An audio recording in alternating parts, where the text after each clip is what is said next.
one of the greatest parts of my experience in Kairos sort of involved me only on the sidelines, and that I really got an opportunity to see guys that I knew.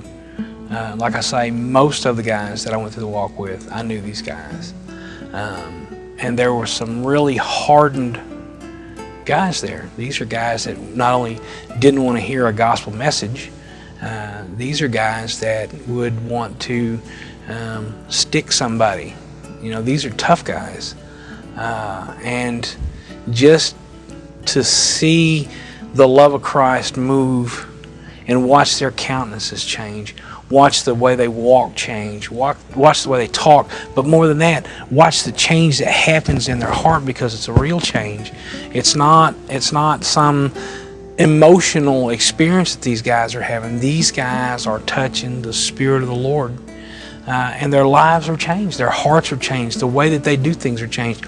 And one of the blessings for the people on the inside that the Kairos men that come from the outside don't get to see is what happens when nobody's eyes from Kairos or the church are on these guys, because we walk down the halls together, we live on the cell blocks together, and to see the changes that they do that we know are sincere, because it's not just when they're in Kairos, and it's not just when they're in the chapel on the fourth day.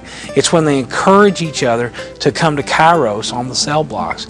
It's when you see that what they're taking away from Kairos and the relationship that they're having with those men in Kairos are affecting the way they act and live on the cell blocks.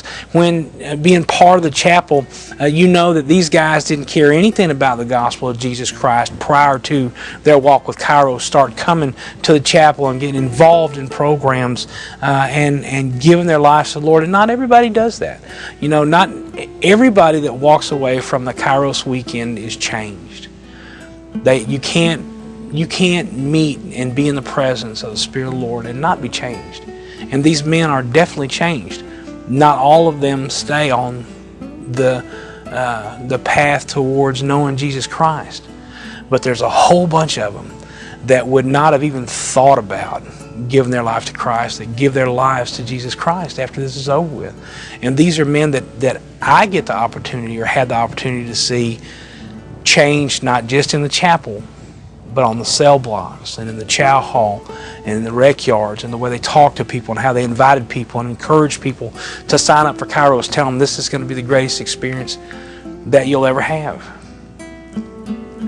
Now that I'm out of prison, God has opened the door for me to have my own business. We provide software and services to the legal industry. God has opened the door for us to be able to hire 16 full-time employees.